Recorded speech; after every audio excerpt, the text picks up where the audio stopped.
I've just always been open to opportunities and change, and not let it scare me. In fact, made it exciting every step of the way. So when I was in the car business, I was actually in the car business for 7 years, but remember I started when I was 16. So, I left when I was 23. And I just realized it wasn't the business for me. I mean, back then, you know, it's a very different business. There were some very bad things happening behind the scenes. And I just, very few successful marriages, several colleagues commit suicide. Like it just was not like, ultimately it was not the place for me. It taught me a tremendous amount, but it was not the place for me. So I just started reaching out. I became very close with most of my customers, if you can believe it. And so I just started reaching out to them and said, this is not my long-term plan. I'm interested in learning something new. Do any of you have an opportunity for me? And one of the gentlemen said, I have a friend of mine that's starting an office here, and they're going to be selling. It's a company out of Omaha, and they're going to be selling AT&T phone systems. Do you think you could do that? And I'm like, sure. I don't know. I can learn. Like I'm capable of learning. So sure. Sales is sales. Relationship building is relationship building. So I didn't fit any of the criteria for the position. I had no experience. I had no degree. I didn't fit anything. But thanks to a relationship that I had, and an interview that I had, he's like, listen, let's give it a go. You know, and that Mike Schmidtman was another gentleman that was just highly influential because he took a chance on me. Like I literally didn't fit any of the criteria, and so that was my first transition from the automotive industry, and basically through those relationships, I was kind of just invited to come to different companies after that. I worked within that role. I worked on a project that was a computer and telephony integration project. And as part of that, one of my colleagues in that went to a software company. He brought both myself and my husband at the time, because that's how we met, was through doing a business deal within the same company. And that's when I transitioned into software. And then that company that was during a time when a lot of corporations, at one point, they were consolidating all the software companies. Then they sold all of the software companies. Then different companies bought all the software companies. So it was the same. It was the same product, but it was just bought and sold, and we were shifted around many different times. And that is a company, was not mine, unfortunately, but that is the company that I was with, that was purchased by IBM. And I actually really didn't, even though I was an employee of IBM for a year, I was actually on a sabbatical for that year. But when the company was purchased by IBM at that time, I was one of the top people in my division. And so they said, we really need you to stay on to transition the clients and be a part of the team. So I stayed on to help do that, but I wasn't really working at an IBM, at an IBM office. I was kind of an IBM employee, but not doing, just focused on my clients. And it was during that time, when this was all happening, was when I had decided I needed to take yet another turn.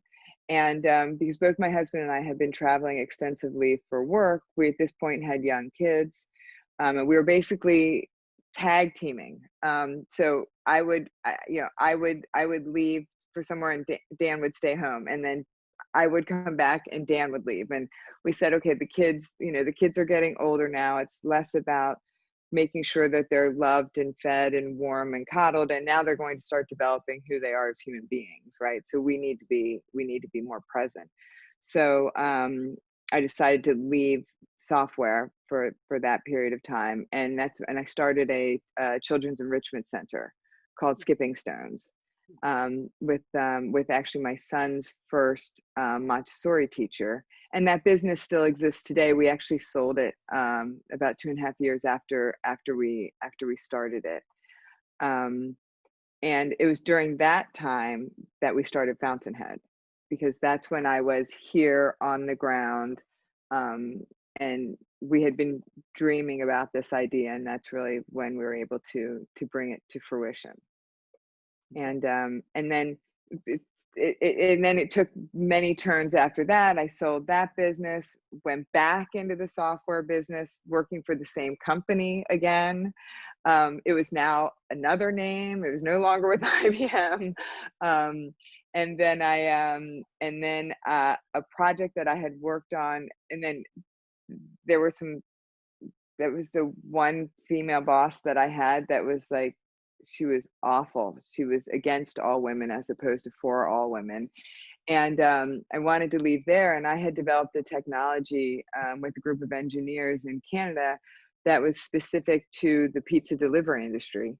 And Domino's Pizza being my largest client, which came full circle from the car business, because when I started selling phone systems, I know this is a long answer, but when I started selling phone system, I was, when I left the dealership, before I left the dealership, a gentleman had come in who pulled in a car that had literally been an NSX, which was the most expensive car, the first all aluminum bodied sports car ever to be put on the market. And he drove in, and it was literally hit on every side. And I was like, oh my goodness, like, what happened? And I won't give you that story, but I will tell you that we became friends. And he owned Domino's Pizzas. So when I started selling phone systems, he was my first call, because that their lifeline was the phones. And he said, at that time, I will definitely look at buying phone systems, but I actually have an idea for you. And he said, maybe we can work together on this. And I'm like, okay, listen, I'm like totally new to all of this, but okay, I'll give it a shot. And I guess my brain just works in a way that it comes back to connecting, right? I was able to understand the client needs. I actually worked weekends in the Domino's store so I could understand how they use the phones. And then I was able to communicate to engineers in a way that made sense to them. And together we developed a product. So that happened. And then literally 17 years later, I'm still in touch with my friends from Domino's Pizza.